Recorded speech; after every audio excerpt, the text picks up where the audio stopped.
Okay, so welcome to some more examples on synthetic division. Again, to be able to apply synthetic division, we're very particular about what this looks like down in the bottom. It has to be in that x minus c format. There cannot be an x squared or an x cubed or anything else like that to apply it. And remember, we always want to think of it in terms of x minus a number.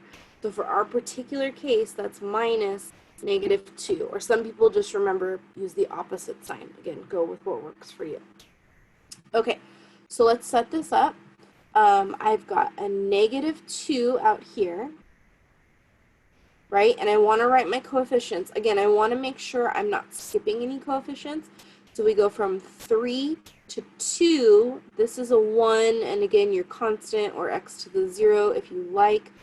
So coefficients are 5, 6, -28, and -2. Okay, so first step is, as always, bring that 5 down.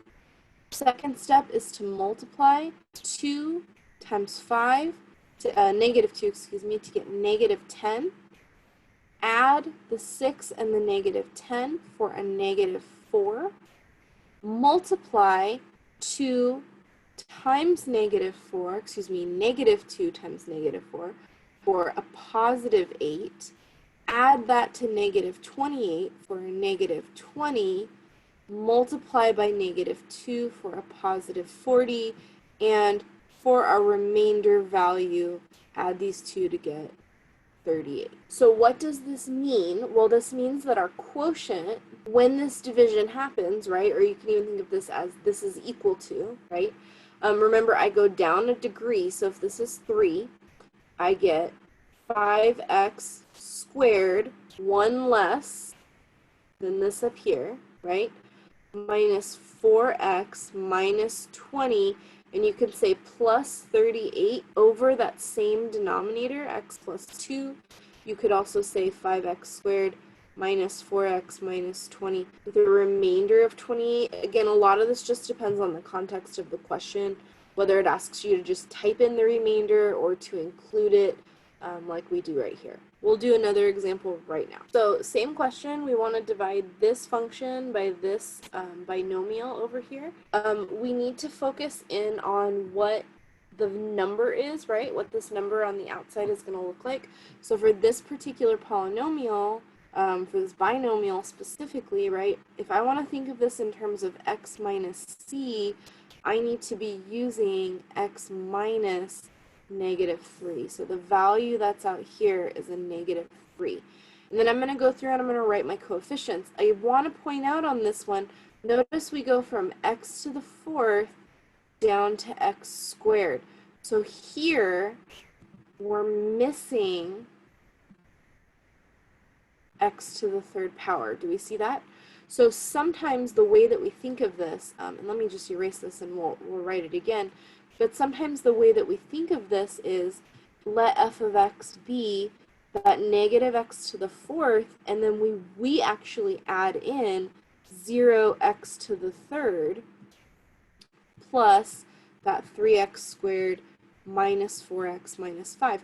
And this 0 term could happen more than once, right? Say this was missing the 4x term, right? We would put a 0 in its place as well. So you use it as much as you need it. So I'll go back to drawing my synthetic division line. I'm going to put my -3 out here again, and then I go through my coefficients, and I have to make sure I include the 0.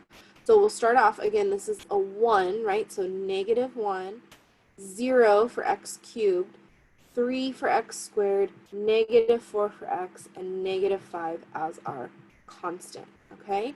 So same as before, I drop this straight down, okay? And then we say -3 times -1, well, that's +3, right? 0 plus 3 added together is just 3. -3 times 3 is -9. Add that to 3 and you get -6.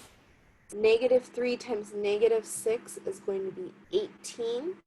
18 and -4 give us 14. 3 and 14 give us -42. And when we add that to a -5, we end up with negative 47. And again, just as a reminder, this is our remainder. So the quotient polynomial that we get out of this, q of x, right, that's the quotient only. Remember, I go down a degree, so if this is x to the fourth, this is going to be negative x cubed plus 3x squared minus 6x plus 14, and then our remainder value is going to be that negative 47. And again, we've seen the variety in the ways that you could write this. Now, the other thing I want to just point out, because I want to tie this into that remainder theorem, is remember the remainder theorem said f of c is equal to this remainder right here. So the other thing that we can take out of this is that f of negative 3, that's our c value right here, right? Our c value is equal to negative 47.